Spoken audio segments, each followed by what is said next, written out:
Hi students, welcome to economy Venkatesh sir online classes. నేను మీ economy Venkatesh సార్ని. మొదటిసారిగా మన యూట్యూబ్ ఛానల్ చూస్తున్న ప్రతి ఒక్క అభ్యర్థి విద్యార్థి కూడా మన ఛానల్ని సబ్స్క్రైబ్ చేసుకోండి. ఈ వీడియో కనుక మీకు నచ్చినట్లయితే లైక్ చేయండి. మీ ఫ్రెండ్స్ అందరికీ కూడా ఈ వీడియో యొక్క లింక్ని షేర్ చేయండి. అయితే ఈ వీడియో యొక్క ప్రధాన ఉద్దేశం ఏంటంటే, మీకు నేను ఏదో ఒక వీడియో చెప్పి కమింగ్ డిఎస్సి ఎగ్జామినేషన్లో ఏదైతే పరిస్థితి నెలకొంటుందో అదే పరిస్థితిని నేను తెలియజేసే ప్రయత్నం చేస్తున్నాను. అయితే ఇక్కడ మీరు గుర్తుంచుకోవాల్సిన అంశం ఏంటంటే, డిఎస్సి విద్యార్థులకి ఇంకా కేవలం ఒక 6, 9, 10 రోజులు మాత్రమే ఎగ్జామినేషన్కి ఉంది. అంటే ఇంకా 11వ రోజు ఎగ్జామినేషన్ రాయాలి. కేవలం 10 రోజులు మాత్రమే మీకు సమయం ఉంది.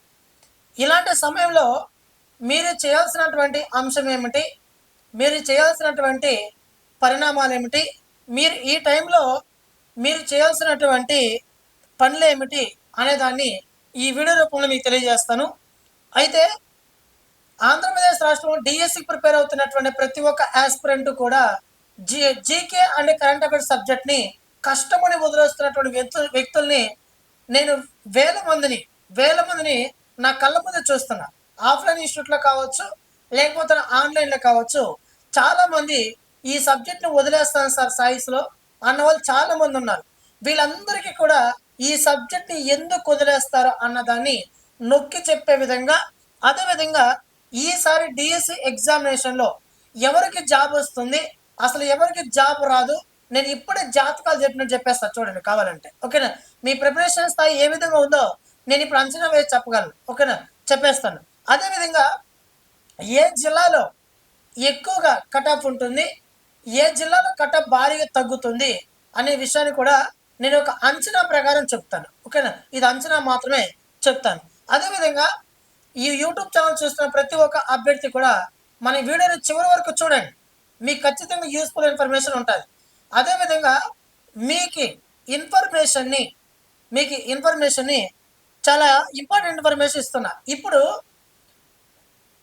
రేపు ఆఫర్ అనేది ప్రకటిస్తాను. జీకే కరెంట్ అఫైర్స్లో ఆఫర్ అనేది కూడా ప్రకటిస్తాను. చాలా జాగ్రత్తగా గమనించండి. రేపు మే 27వ తారీఖున ఆఫర్ అనేది మన యాప్లో ఉంటుంది. పేదరికం గల ప్రతి ఒక్క విద్యార్థికి కూడా ఉపయోగించుకునే విధంగా ఆఫర్ ఇస్తాను. వినియోగించుకోండి. వెయిట్ చేయండి, ఎంత అని చెప్తాను. ఓకేనా? సరే, ఇప్పుడు ఇన్ఫర్మేషన్ చెప్పేదానికంటే ముందుగా ఆంధ్రప్రదేశ్ రాష్ట్రంలో ఈసారి స్టేట్ టాపర్గా నిలబోతున్నటువంటి విద్యార్థి జీకే కరెంట్ అఫైర్స్ వదిలేస్తాడు. అంటే డిఎస్సి ఎగ్జామినేషన్ స్టేట్ టాపర్ కాబోతున్నటువంటి వ్యక్తి కూడా డిఎస్సిలో జీకే అనే కరెంట్ అఫైర్స్ సబ్జెక్ట్ని పక్కన పెడతాడు. ఈ స్టేట్ టాపరు అన్ని సబ్జెక్టులను బాగా చదివి చివరిగా ఏదైతే ఉందో 8 మార్కులు గల ఎస్జిటి అభ్యర్థి, 10 మార్కులు గల ఎస్ఏ అభ్యర్థి, మిగతా 5 మార్కులు గల ఉన్నటువంటి ఇతర డిఎస్సి విద్యార్థులు ఈ సబ్జెక్ట్ పక్కన పెట్టేస్తారు. ఈ స్టేట్ టాపర్ పక్కన పెట్టేసినటువంటి సబ్జెక్ట్ని మీరు కనుక ఒక 3 నుంచి 4 మార్కులు గల తెచ్చుకోగలిగితే మీరు ఆ అభ్యర్థిని తలదన్ని మీరు ఫస్ట్ ప్లేస్కి వెళ్తాడు, అతను సెకండ్ ప్లేస్లోకి వస్తాడు. ఇది వాస్తవమైన మాట. ఓకేనా? అయితే డిఎస్సి వాళ్ళ కోసం నేను ప్రత్యేకంగా ఇప్పుడు కొన్ని టాపిక్లు ఇక్కడ నేను చెప్తాను. ఇక్కడ నేను కొన్ని టాపిక్లను చెప్తాను మిత్రమా. ఈ టాపిక్ని మీరు రాసి పెట్టుకోండి. నేను ప్రామిస్ చేస్తున్నాను, నేను మీకు మాట ఇస్తున్నాను, మీకు నేను సవాల్ విసురుతున్నా, లేకపోతే ఏదైనా అనుకోవచ్చు, మాట ఇస్తున్నా. ఒక గురువుగా ఇన్ని రోజులు నాకు తెలిసినటువంటి ఇన్ఫర్మేషన్, ఓకేనా, తెలంగాణ డిఎస్సి పేపర్ కావచ్చు, నేను ఒక 60 డిఎస్సి ప్రీవియస్ పేపర్ పరిగణలోకి తీసుకున్నాను.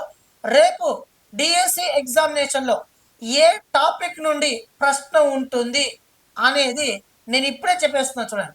నేను ఈరోజు చెప్పిన టాపిక్ని కనుక మీరు కనుక చదివి పెట్టుకున్నట్లయితే 5 మార్కులు మీ జోబీలో ఉన్నట్టే. 5 మార్కులు మీ జోబీలో ఉన్నట్టే. ఎస్ఏ విద్యార్థి అయినా, ఎస్జిటి విద్యార్థి అయినా, మరొక విద్యార్థి అయినా మీ జోబీలో 5 మార్కులు మీ జోబీలో ఉన్నట్టే. నేను మళ్ళీ చెప్తున్నా. ఓకేనా? రాసి పెట్టుకుని కావాలండి. ఫస్ట్ ఏ టాపిక్ నుంచి అనేసి అంటే, మొదటిది అవార్డుల నుంచి ఒక బిట్ గ్యారెంటీ మిత్రమా. ఒక బిట్ గ్యారెంటీ అడిగితే 2 బిట్లు అడగచ్చు, కంపల్సరీ చెప్తున్నా. ఒక బిట్ గ్యారెంటీ. రెండవది వచ్చి అబ్రివేషన్స్. అబ్రియేషన్స్. దీని నుంచి ఒక బిట్ గ్యారెంటీ, ఒకటి వస్తుంది అంతే, రెండు మూడు అయితే వచ్చే అవకాశం లేదనుకుంటా, ఒకటి వస్తుంది. ఇక్కడ అవార్డులు అంటే భారతరత్న అవార్డు కావచ్చు, జ్ఞానపీఠ అవార్డు కావచ్చు, దాదాసాహెబ్ ఫాల్కే అవార్డు కావచ్చు, లేదా నోబెల్ పురస్కారం కావచ్చు, లేదా ఆసియా నోబెల్గా పేర్కొంటున్నటువంటి రామన్ మెగసెసే పురస్కారం కావచ్చు, లేదా జ్ఞానపీఠ పురస్కారం కావచ్చు, ఆస్కార్ పురస్కారం కావచ్చు, రాష్ట్రీయ విజ్ఞాన పురస్కారం కావచ్చు, లేదా సుభాష్ చంద్రబోస్ ఆపద ప్రబంధన పురస్కారం కావచ్చు, లేకపోతే పద్మశ్రీ పురస్కారాలు కావచ్చు, పద్మ అవార్డ్స్, భూషణ్, పద్మ విభూషణ్ ఇలాంటి అవార్డ్స్ కావచ్చు, వీటన్నిటిపైన ఒక బిట్ అయితే కంపల్సరీ ఉంటుంది. రెండు బిట్లు మీకు అదృష్టం కొద్ది రావచ్చు. ఓకేనా? అబ్రివేషన్స్ పై ఒక బిట్. నెక్స్ట్ అదేవిధంగా అంతర్జాతీయ సంస్థలు దాని యొక్క ప్రధాన కార్యాలయాలు. అంతర్జాతీయ సంస్థలు దాని యొక్క ప్రధాన కార్యాలయం. ఖచ్చితంగా అంతర్జాతీయ సంస్థలు అంటే యుఎన్ఓ ప్రధానమైనది. మన యుఎన్ఓ గురించి ఖచ్చితంగా రానున్నటువంటి డిఎస్సి ఎగ్జామినేషన్లో ఖచ్చితంగా ఒక బిట్ అయితే కంపల్సరీ వస్తుంది మిత్రమా. మీరు మీరు నేర్చుకోకపోయినా వదిలేయకపోయినా ఖచ్చితంగా క్వశ్చన్ పడేటటువంటి ఒక ప్రాంతం ఏదైనా అంటే అది యుఎన్ఓ. అంతర్జాతీయ సంస్థలో ప్రధానమైనటువంటి ఒక అంతర్జాతీయ సంస్థ, దానికి ప్రధాన కార్యాలయాల పైన ఖచ్చితంగా ఒక బిట్ వస్తుంది. నెక్స్ట్ అదేవిధంగా సూచీలు మిత్రమా. సూచనలో కూడా ఫస్ట్ ప్లేస్ ఏది అని నేర్చుకునే దానికంటే ముందుగా ఆ సూచన ఏ సంస్థ విడుదల చేసింది నేర్చుకునే దానికంటే ముందుగా ఈ భారతదేశ స్థానం ఎంత, ప్రపంచ అవినీతి సూచిలో మన భారతదేశ స్థానం ఎంత, లేకపోతే ప్రపంచ నవకల్పన సూచిలో మన భారతదేశ స్థానం ఎంత, లేదా వరల్డ్ టూరిజం అండ్ ట్రాన్స్పోర్ట్ లో మన భారతదేశ స్థానం ఎంత, వీటిపైన ఖచ్చితంగా ఒక ప్రశ్న అయితే వస్తుంది మిత్రమా, ఖచ్చితంగా వస్తాను. నెక్స్ట్ క్రీడా సంబంధిత సమాచారం.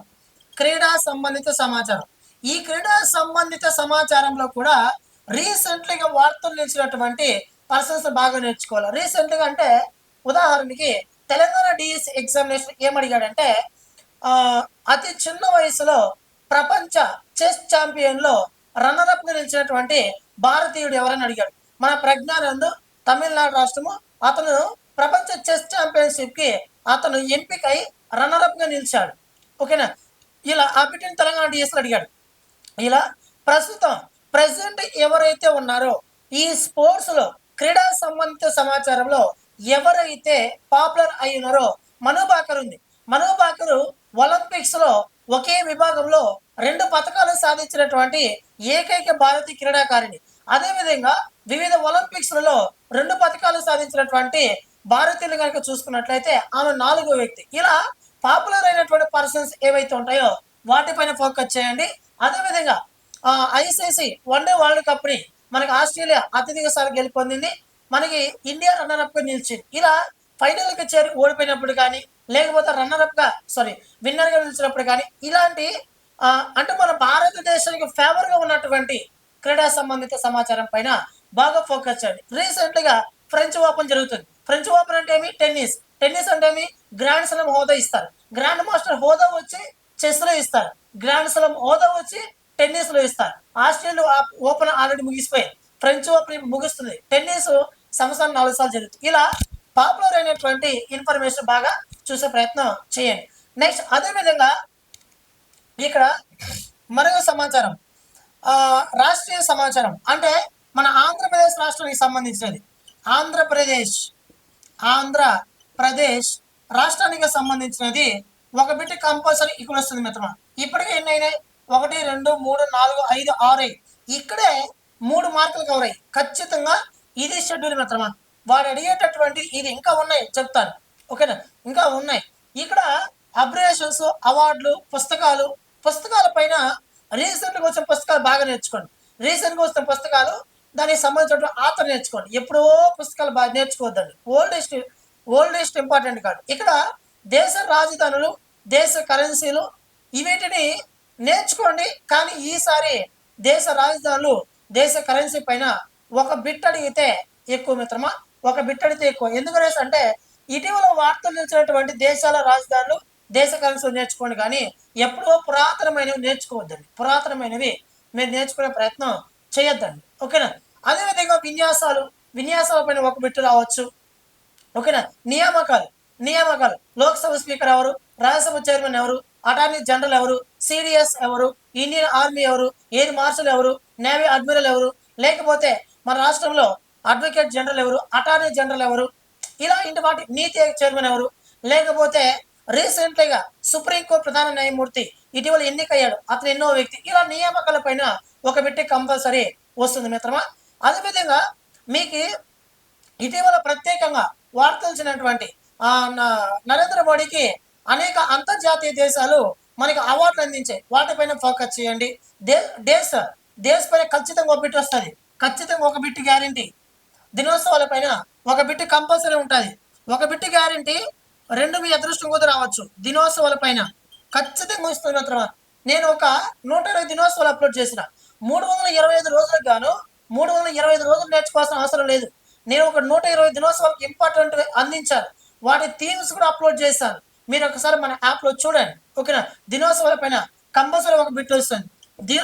దినోత్సవం ఇచ్చి అది ఎప్పుడు జరుపుకుంటానని అడగచ్చు, లేకపోతే డే ఇచ్చి దాన్ని ఎప్పుడు ఆ రోజు ఏం జరుపుకుంటానని అడగచ్చు, లేదా థీమ్ ఇచ్చి ఈ థీమ్ సంబంధించి అడగచ్చు. ఇలా వీటన్నిటిని నేర్చుకోండి మిత్రమా. ఇలా ఈ టాపిక్లు నేర్చుకోండి. అంటే ఇంకా ఉన్నాయి కదా, నియామకాలు కావచ్చు, వీటన్ని నేర్చుకోండి. ఖచ్చితంగా మీ దగ్గర 5 మార్కుల గ్యారెంటీ మిత్రమా. రేపు అడగబోయేటటువంటివి, రేపు డిఎస్సి ఎగ్జామినేషన్లో 1 డిస్ట్రిక్ట్ 1 డిఎస్సి పెట్టినా, లేదా ఏ సెషన్లో డిఎస్సి ఎగ్జామ్ పెట్టినా, ఎలా పెట్టినా, ఎవరికి ఏ విధంగా పెట్టినా, ఏ స్థాయిలో కూడా క్వశ్చన్ పేపర్ వచ్చినా, వాడు ఏ కష్టతరమైనటువంటి క్వశ్చన్ అడిగినా కూడా ఈ ప్రాంతం నుండే క్వశ్చన్ అడుగుతాడు. కానీ క్వశ్చన్ అడిగేటటువంటి ప్రాంతం ఇవే, కానీ అడిగేటటువంటి మెథడాలజీ వేరంతే, ఓకేనా. గత 60 డిఎస్సి పేపర్లో మనకు కనిపించినటువంటి అంశాలు ఇవే. నోబెల్ పురస్కారాల పైన ఖచ్చితంగా ఒక బిట్ ఉంటుంది, ఒక బిట్ గ్యారంటీ, ఓకేనా. అర్థమవుతుందా. ఇలా గత 60 డిఎస్సి పేపర్లో కనిపించిన అంశాలు ఇవే, రేపు అడిగేటటువంటి అంశాలు కూడా ఇవే. కానీ గతంలో what is our name, what is our father name, what is our mother name అన్నట్టు క్వశ్చన్లు ఉన్నాయి. కానీ ఇప్పుడు మాత్రం అప్లికేషన్ మెథడ్ సరైనవి, సరికానివి, తప్పుగా ఉన్న వాక్యాన్ని గుర్తించండి, సరికాని వాక్యాన్ని గుర్తించండి, పై వాటిలో ఎన్ని వాక్యాలు సరైనవి, పై వాటిలో ఎన్ని వాక్యాలు సరికాదు, అదేవిధంగా 4 జతలు ఇచ్చి పై వాటిలో ఎన్ని జతలు తప్పుగా ఉన్నాయి, ఇలాంటి మెథడాలజీ, ఓకేనా. నేను మాటేస్తున్నా, ఈ టాపిక్ రాసి పెట్టుకో. రేపు ఇంకోటి అనొచ్చు, మీరు అనుకోవచ్చు, సార్ ప్రతి ఒక్క ఫ్యాకల్టీ కూడా కరెంట్ అఫైర్స్ ఫ్యాకల్టీ ఇదే చెప్తాడు సార్, ఈ ఇండెక్స్ నుంచే వస్తాయి, సదస్సులు సమావేశాలు వాటి మీద కూడా ఒక బిట్ వస్తుంది, ఓకేనా. చూసారా, ఈ సదస్సుల సమావేశాలు రీసెంట్గా ముగిసావో, నూతనంగా సభ్యత్వం పొందిన దేశాలు, అవన్నీ నేర్చుకోండి. అడగచ్చు మీరు, సార్ ప్రతి ఒక్క ఫ్యాకల్టీ చెప్పేది కదా సార్ మీరుగా చెప్పేది, మరి ఈ వీటి నుంచే అన్ని సబ్జెక్ట్ అన్ని వస్తాయి, మరి దాని ప్రత్యేకంగా మీరు చెప్పాల్సిన అవసరం ఏముంది అంటున్నారు. కరెక్టే, వీటి నుంచి అన్ని వస్తాయి, వీటి నుంచే వస్తాయి. అందరు ఫ్యాకల్టీస్ కూడా చెప్పేది అదే, నేను చెప్పింది కూడా అదే. కానీ అవార్డుల్లో ఏ అవార్డు నేర్చుకోవాలి, ఓకేనా. పుస్తకాల్లో ఏ పుస్తకాలు నేర్చుకోవాలి, ఎక్సర్సైజెస్ అంటే ఏ ఎక్సర్సైజ్ నేర్చుకోవాలి, లేకపోతే సూచనలో ఏం నేర్చుకోవాలి, ఏమి నేర్చుకోవాలో చెప్పేటటువంటి ఫ్యాకల్టీస్ చాలా తక్కువ. నేను రాసిస్తా, నోబెల్ పురస్కారం నేర్చుకో, ఖచ్చితంగా ఒక బిట్ గ్యారెంటీ. రామన్ మెగాసిస్ పురస్కారం నేర్చుకో, రావచ్చు దాని నుంచి. పద్మశ్రీ, పద్మ అవార్డులు, వీటి నుంచి ఒక బిట్ రావచ్చు. అంటే వీటన్నిటిని నేర్చుకుంటే ఒక బిట్. ఏందో ఇందిరాగాంధీ పురస్కారము, లేకపోతే ఓల్డెస్ట్ పురస్కారం సరస్వతి సమ్మాన పురస్కారం, ఇవి కాదు, ఓకేనా. అవి కాదు. ఫస్ట్ ఆఫ్ ఆల్ ఏవి ఇంపార్టెంట్, కంటికి కనిపించేటటువంటి పాపులర్ అయ్యేటటువంటి అవార్డ్స్ ఏవైతే ఉంటాయో, అలా ఇంపార్టెంట్ అవార్డులు కూడా ఏం అడుగుతాడు. సూచీల్లో మొదటి 3 స్థానాలు అడగపోవచ్చు, విడుదల చేసిన సంస్థ అడగవచ్చు, కానీ భారతదేశ స్థానం ఎంత అని అడుగుతాడు, ఓకేనా. ఇది గుర్తించుకొని, ఇది మిత్రమా. అలా ఈ టాపిక్ నుండి ఏమి నేర్చుకోవాలి, ఏమి నేర్చుకోకూడదు అనేది కనుక మీరు తెలుసుకుంటే మీకు ఖచ్చితంగా వస్తాయి. ఈ టాపిక్లన్నింటినీ నేను కవర్ చేస్తూ మీకోసం, డిఎస్ వాళ్ళ కోసం ప్రత్యేకంగా 1 వర్డ్ ఆన్సర్స్ లో 1 లైన్ లో ఇప్పటి వరకు జీకే అండ్ కరెంట్ అఫైర్స్ ముట్టుకున్నటువంటి వ్యక్తి కూడా ఒక్కసారి చదివితే గుర్తుండిపోయే విధంగా మీకోసం 1 లైన్ లో 1 వర్డ్ ఆన్సర్స్ లో 1400 బిట్లు నేను తీసుకొచ్చాను మిత్రమా. జీకే అండ్ కరెంట్ అఫైర్స్ రెండు ఉంటాయి. స్టాండర్డ్ జీకేని కాదు, స్టాండర్డ్ జీకే ఉంటుంది. దాంతోపాటు లాస్ట్ ఇయర్ డిసెంబర్ నుంచి ఈ ఇయర్ మే 30వ తారీఖు వరకు, మే 31 జూన్ మాసంలో కూడా అందిస్తా, ఓకేనా. జూన్ వరకు మీకు ఎగ్జామ్ అయ్యే వరకు, రేపు ఎగ్జామ్ అంటే ఈ రోజు వరకు మన యాప్లో ఈ 1400 బిట్లని, అంటే ఇప్పటికే మే 25వ తారీఖు వరకు ఈ రోజు వరకు యాప్లో ఇప్పటికే అప్లోడ్ చేయడం అనేది జరిగినది. మీరు చూసుకోండి. అదేవిధంగా చాలా మంది అంటున్నారు, సార్ 1 ఇయర్ కదా నేర్చుకోవాలా, మీరు 6 మంత్స్ ఇచ్చారు సార్ అని అడగచ్చు. నేనేమంటానంటే 1 ఇయర్కి ఒకసారి వచ్చేటటువంటి అవార్డులు, పుస్తకాలు, సదస్సులు, సమావేశాలు, క్రీడా సంబంధిత సమాచారం, Olympics, ICC one day world cup, లేకపోతే అవార్డులు ఇలాంటివి నేర్చుకోండి. 1 ఇయర్కి ఒకసారి, ఒక సంవత్సరానికి ఒకసారి వచ్చేవి బాగా నేర్చుకోండి. దాంతోపాటు 6 మంత్స్ కరెంట్ అఫైర్స్ నేర్చుకుంటే మీకు జన్మధన్యం. ఓకేనా, చాలు, అర్థమవుతుందా? ఈ 1400 బిట్లు కూడా రేపు ఆఫర్లో ప్రకటించబోతున్నా. మన యాప్ని ప్లే స్టోర్కి వెళ్ళి అందరూ డౌన్లోడ్ చేసుకోండి. మన యాప్ పేరు వచ్చి ఎకానమీ వెంకటేష్ సార్ అనే ఆన్లైన్ యాప్ని ప్లే స్టోర్కి వెళ్ళి డౌన్లోడ్ చేసుకోండి. ఈ ఎకానమీ వెంకటేష్ అనే ఆన్లైన్ యాప్ని డౌన్లోడ్ చేసుకోండి. మీ ఫోన్ నెంబర్ ఎంటర్ చేయండి, మీ నేమ్ ఎంటర్ చేయండి, లాగిన్ అవ్వండి. రేపు 199 రూపీస్కే 399 రూపీస్ గల కోర్సుని రేపు మన యాప్లో కేవలం 199 రూపీస్కే అందించబోతున్నాను. ఇది కేవలం రేపు ఒక్కరోజు మాత్రమే ఆఫర్ ఉంటుంది. ఈరోజు రాత్రి 12 గంటల నుండి ప్రారంభమై మే 27వ తారీఖున రాత్రి 9 గంటలకి ముగుస్తుంది. ఓకేనా, అర్థమవుతుందా? 27వ తారీఖున సాయంత్రం 9 గంటల వరకు మన ఆఫర్ని ఇవ్వడం జరుగుతుంది. అంటే రేపు ఆఫర్ని ఇవ్వడం అనేది జరుగుతుంది. కేవలం 199 రూపీస్. మీరు బిర్యానీ తిన్నంత. ఇంకోటి అడగచ్చు, ఈ 1400 బిట్లు చదివితే సరిపోతున్నా సార్ అంటే, ఈ 1400 బిట్లు తప్ప ఏ ఒక్క పుస్తకాన్ని నువ్వు చదవద్దు. నేను మళ్ళీ చెప్తున్నా, మీకు ప్రామిస్ చేస్తున్నా, ఈ టాపిక్ నేను రేపు క్వశ్చన్ లేకపోతే నన్ను అడగండి. ఓకే, ఈ టాపిక్ నుండి రేపు డిఎస్ ఎగ్జామ్ వేసే ప్రశ్న లేకపోతే నన్ను ప్రశ్నించు. ఓకేనా, అర్థమవుతుందా? ఈ 1400 బిట్లు తప్ప ఇంకే పుస్తకాన్ని కూడా చదవద్దు. ఈ 1400 బిట్లు ఇవికి ఒకవేళ సార్ నేను మొబైల్లో చదువుకోవడానికి కష్టం సార్, యాప్లో చదవడానికి కష్టం సార్, నాకు పీడిఎఫ్ ఉంటే ఇచ్చేయండి సార్. ఆ 1400 బిట్లు నేను జిరాక్స్ తీయించుకొని చదువుకుంటాను. ఓకే, నీకు పీడిఎఫ్ కూడా ఇస్తా, చదువుకోండి. ఏ యాప్లో కూడా పీడిఎఫ్ వరు, కానీ నేను ఇస్తున్నా, చదువుకోండి. 9030539097కి మీరు కాల్ చేయండి లేదా వాట్సాప్ మెసేజ్ చేయండి. మీకు నేను పీడిఎఫ్ కూడా ప్రొవైడ్ చేసే ప్రయత్నం చేస్తాను. ఓకేనా, 9030539097కి కాల్స్ కానీ లేదా వాట్సాప్ మెసేజ్ కానీ చేయండి. మీకు ఖచ్చితంగా నేను ఆ పీడిఎఫ్ని పర్సనల్గా వాట్సాప్లో పంపిస్తాను. మీరందరూ కూడా దాన్ని జిరాక్స్ తీయించుకోండి. ఓకేనా, చదువుకోండి. అదేవిధంగా మన వాట్సాప్ ఛానల్ జాయిన్ అవ్వండి. మన వాట్సాప్ ఛానల్ జాయిన్ అవ్వాలంటే ఈ వీడియో క్రింద డిస్క్రిప్షన్లో 3 లింకులు ఉంటాయి. ఒకటి WhatsApp channel, 2 Telegram, 3 app link ఉంటాయి. వాట్సాప్ ఛానల్ లింక్ పైన క్లిక్ చేయండి, డైరెక్ట్ మన వాట్సాప్ ఛానల్కి వెళ్తారు. అక్కడ రైట్ సైడ్ ఫాలో కొట్టండి. ఫాలో కొట్టిన తర్వాత బెల్ బటన్ క్లిక్ చేయండి. నేను చేసే ప్రతి పోస్ట్ మీకు నోటిఫికేషన్ వస్తుంది. ఇప్పటికే 2200 మందికి పైగా ఉన్నారు. మీరు కూడా జాయిన్ అయ్యి చూడండి. మీకు అందరికీ ఉపయుక్తంగా ఉండండి, లేకపోతే బయట వచ్చేసేయండి. ఓకేనా, ఒకసారి కరెంట్ అఫైర్స్ ఈజీ మెథడ్ నేర్పిస్తున్నా, మీరు ఒకసారి చూడండి. ఓకేనా, మరి ఈ 1400 బిట్లు ఎన్ని పేజీలు ఉండొచ్చు సార్? మరి మీరు చాలా మంది అడుగుతున్నారు. 120 పేజీలు ఉన్నాయి మిత్రమా. ఇదే మన మెటీరియల్. ఓకేనా, GK and current affairs material ఇంతే సైజు ఉండేది, ఇదిగోండి, ఇంతే సైజు. ఓకేనా, ఈ టైంలో రోజుకి 14 గంటల చొప్పున గట్టిగా 3 నుంచి 4 రోజులు కూర్చున్నాం అనుకో, వచ్చేస్తుంది. 3 నుంచి 4 రోజులు అయిపోతుంది, దీన్ని చదివేయవచ్చు. ఓకేనా, ఇది మిత్రమా మన మెటీరియల్. ఓకేనా, ఇంకోటి ఏమన్నా అంటే ఆఫరు రేపు ఒక్కరోజు మాత్రమే ఉంటుంది. ఈ ఆఫరు దీన్ని వినియోగించుకోండి. మళ్ళీ ఆఫర్ని ఇవ్వకూడదు మిత్రమా. ఇది మన మెటీరియల్ మిత్రమా. చూడండి, స్టాండర్డ్ జీకే ఉంది, కరెంట్ అఫైర్స్ ఉంది. ఓకేనా, ఇవన్నీ కూడా ఉన్నాయి, ఒకసారి చూడండి. ఓకేనా, ఇది మిత్రం మన మెటీరియల్ కేవలం 120 పేజెస్ మాత్రం ఉంటుంది. దీని జిరాక్స్కి 80 రూపీస్ నాకు అయింది. 20 రూపీస్ మీకు స్పైరల్ బైండింగ్ అవుతుంది. చాలా సింపుల్గా ఉంటుంది. కంటెంట్ చూడండి ఒకసారి. ఓకేనా, మీకు ఇది డిఎస్ వాళ్ళకి యూజ్ లేకపోతే నేను అమౌంట్ మీకు రిటర్న్ కూడా చేస్తాను, ఇబ్బంది ఏం లేదు. ఓకేనా, మీరు ఒకసారి చూడండి దాన్ని. ఓకేనా, అర్థమవుతుందా? ఇది మిత్రమా. ఇప్పుడు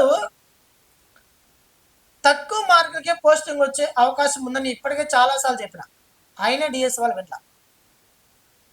ఓకేనా, ఒకటి. రెండవది, డిఎస్సి జాబులు అనేవి ఈసారి ఎవరికి వస్తాయి అనేది ప్రశ్న. అంటే కేటగిరీ వైజ్ ఇది తెలిసిందే కదా మీకు, రిజర్వేషన్ ఉన్నాయి. Women reservation, EWS reservation, SC ST. మరి ప్రిపేర్ అవుతున్నటువంటి వ్యక్తులలో ఏ వ్యక్తికి జాబ్ వస్తుంది అనేసి అంటే ఏప్రిల్ 20వ తారీఖు నుంచి కానీ గత 6 సంవత్సరాల నుండి కానీ ప్రిపరేషన్ని ప్రారంభించినటువంటి వ్యక్తులకు అందరికీ జాబులు రావు. పుస్తకాన్ని ఒకసారి చదివి 10 సార్లు ఎవరైతే ఎగ్జామ్ రాశారో వాళ్ళకే రేపు జాబ్ వస్తుంది. ఎగ్జామ్ రాయని వారికి, ఎగ్జామ్స్ ప్రాక్టీస్ చేయని వారికి రేపు డిఎస్సి ఎగ్జామినేషన్లో పోస్టింగ్ని ఆశించవద్దు. ఎందుకు ఈ మాట అంటున్నానంటే ఇంకా 10 రోజులు సమయం ఉంది. ఎస్జిటి వరకు ఇంకా నెల రోజుల సమయం ఉంది, ఉందా లేదా? ఈ నెల రోజుల్లో నువ్వు ఎగ్జామ్స్ రాస్తే ఎంత సబ్జెక్ట్ని ఇంప్రూవ్ చేసుకోవచ్చు. నేను కుండల బద్దలు కొట్టిన చెప్తున్నా. ఇది విద్యార్థిని నేను ఏదో డిమోటివేట్ చేయడం కాదు. నా ఉద్దేశం ఏంటంటే విద్యార్థి చేస్తున్న తప్పుని నేను బయట పెడతా, ఆ తప్పుని మీరు తెలుసుకోండి అని చెప్తున్నా. ఎవరైతే ఎగ్జామ్స్ బాగా రాస్తారో వాళ్ళే రేపు డిఎస్సిలో జాబ్ సాధిస్తారు. జాబ్ కూడా మీరు ఆశించాల్సి ఉంటుంది. ఎగ్జామ్స్ రాయని వాళ్ళు డిఎస్సిలో జాబ్ ఆశించాల్సిన అవసరం లేదు, నేను చెప్పేస్తున్నా. ఎందుకనేసి అంటే ఒక క్వశ్చన్ ఇచ్చాలనుకుందాం. క్రింది వాటిలో తప్పుగా ఉన్న వాక్యాలను గుర్తించమని 4 వాక్యాలు ఇచ్చాడు మిత్రమా. 4 వాక్యాల్లో కూడా 3 వాక్యాలు తప్పుగా ఉన్నాయి. క్రింది వాటిలో తప్పుగా ఉన్న వాక్యాన్ని గుర్తించండి. 4 వాక్యాలు ఇచ్చాడు. 4 వాక్యాల్లో కూడా 3 వాక్యాలు తప్పుగా ఉంటాయి, ఒక వాక్యం తప్పుగా ఉండదు, సరైనది. ఆ 3 వాక్యాల్ని నువ్వు గుర్తించాలా.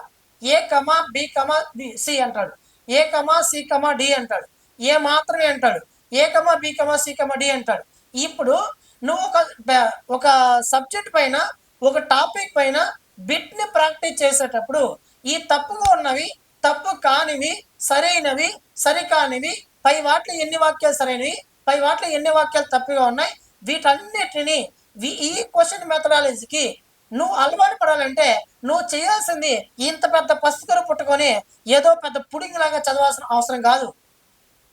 ఓకేనా? నువ్వు ఇంతవరకు ఎంత చదివావు, అసలు నువ్వు ఏ స్థాయిలో ఉన్నావు, నీ ప్రిపరేషన్ స్ట్రాటజీ ఏమిటి, నీ ప్రిపరేషన్ స్థాయి ఎక్కడుంది, అసలు నువ్వు ప్రిపరేషన్ కొనసాగించావు కదా, నీ ప్రిపరేషన్ అనేది 80 మార్కులకి 60 మార్కులు వచ్చే విధంగా నీ ప్రిపరేషన్ ఉందా, 70 మార్కులు వచ్చే నీ ప్రిపరేషన్ ఉందా, లేదా 30 మార్కులు వచ్చే విధంగా నీ ప్రిపరేషన్ నువ్వు ఇన్ని రోజులు స్టార్ట్ చేసావా అన్నది నీకు తెలియాలంటే నువ్వు ఫస్ట్ ఆఫ్ ఆల్ ఎగ్జామ్స్ రాయాలి. 30 మార్క్స్ నీకు వస్తుంటే ఇంకా ఇంప్రూవ్ అవ్వాలని చెప్తుంది. నువ్వు 70 మార్క్స్ వస్తుంటే మనం ఇంకా ఇంప్రూవ్ అవ్వాలని చెప్తుంది. ఓకేనా? అర్థమవుతుందా? నువ్వు 20 మార్క్స్ వస్తుంటే మనకి ఇంప్రూవ్ అవ్వాలని చెప్తుంది. ఎవరు? నీ మైండ్ కాదు, నువ్వు చేసే ప్రాక్టీసే నీ గుణపాఠం చెప్తుంది.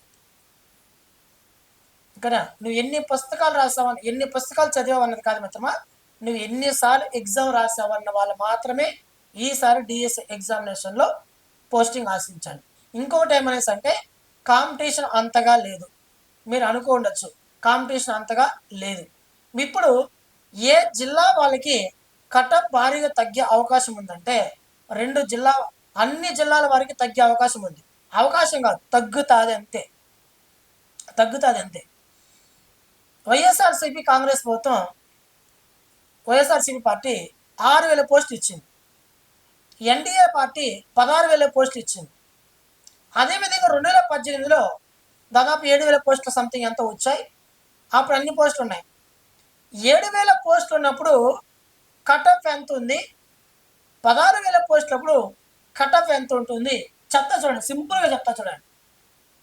ఏం లేదు, ఉదాహరణకి లాస్ట్ 2018 డిఎస్సిలో ఒక జిల్లాకి 450 పోస్టులు ఉన్నాయనుకుందాం.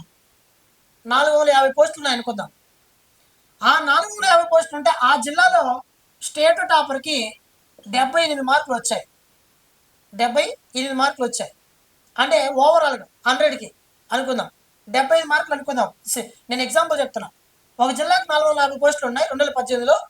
అప్పుడు 78 మార్కులు ఆ జిల్లా టాపర్ది 75 మార్కులు. 450 మార్కులు పోస్టింగ్, 450 పోస్ట్కి వచ్చేసరికి వాడి పోస్టింగ్కి ఒక 60 మార్కుల దగ్గర ఆగొచ్చు.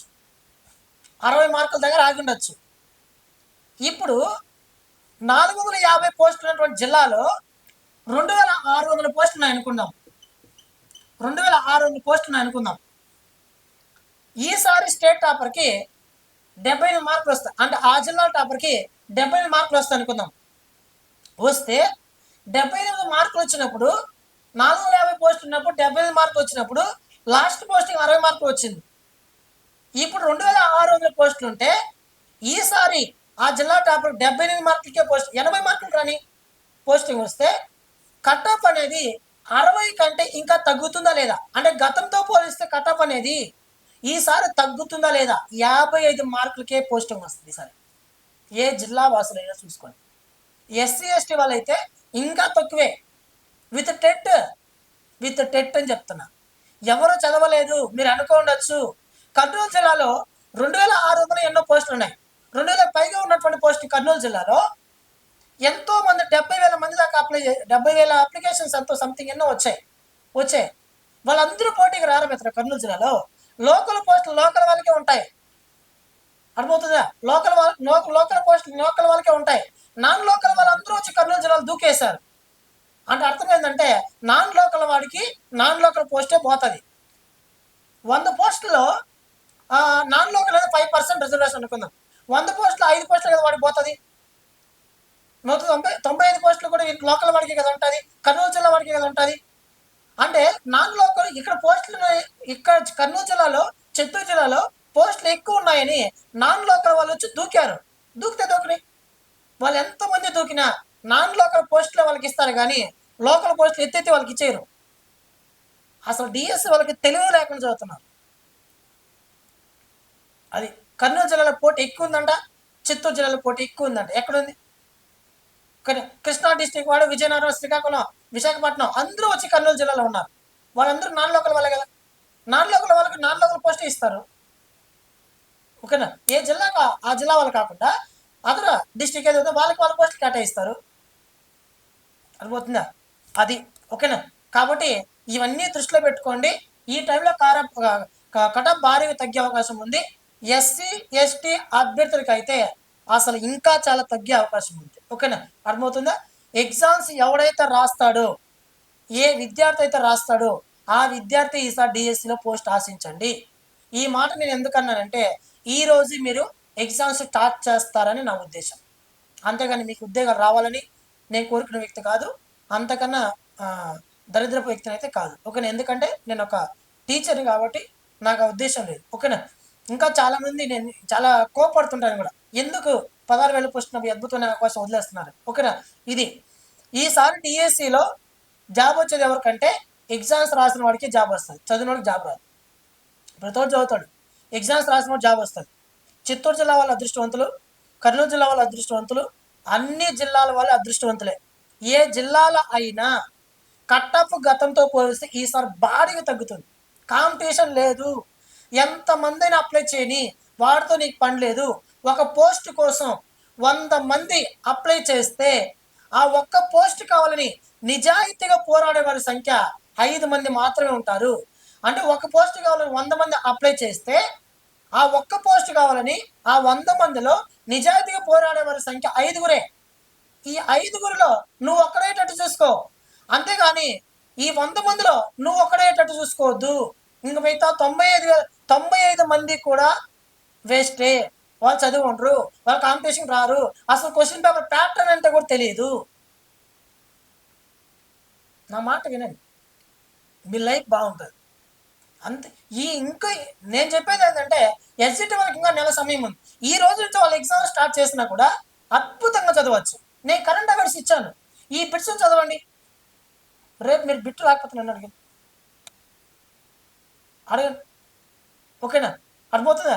ఈ టైంలో నేను కూడా పెద్ద పుస్తకం తయారు చేసి ఉంటా. అవసరంలో ఈ టైంలో అంత పెద్ద పుస్తకం. ఓకేనా? దీంట్లో చూడండి, ఈ 14 బిట్లు రేపు నీకు బిట్లు వస్తాయి. ఎస్జిటి వాళ్ళు 5 మార్కుల వరకు, ఎస్ఏ వాళ్ళు 6 మార్కులు తెచ్చుకోవడానికి అవకాశం ఉంది. పిఈటి ఎస్జిటి ఏదైనా రాయండి, మీ టీజీటీ రాయండి, ఏదైనా రాయండి, మీ పిఈటి ఏదైనా రాయండి, మీ మంచి మార్కులు వస్తాయి. కాబట్టి ప్లే స్టోర్కి వెళ్ళి ఎకానమీ వెంకటేశ్వర్ యాప్ డౌన్లోడ్ చేసుకోండి. 199 రూపీస్కి మీకు రేపు ఒక్కరోజు మాత్రం ఆఫర్ కింద ఇస్తున్నాను. ఓకేనా? కాబట్టి దీన్ని మీరందరూ దృష్టిలో పెట్టుకోండి. ఓకేనా మిత్రమా? మన ఛానల్ చూస్తున్న ప్రతి ఒక్క విద్యార్థి కూడా మన ఛానల్ సబ్స్క్రైబ్ చేసుకోండి. ఈ వీడియో కనుక మీకు నచ్చినట్లయితే లైక్ చేయండి. మీ ఫ్రెండ్స్కి లింక్ని షేర్ చేయండి. ఓకేనా? థ్యాంక్ యూ టు ఆల్ మిత్రమా.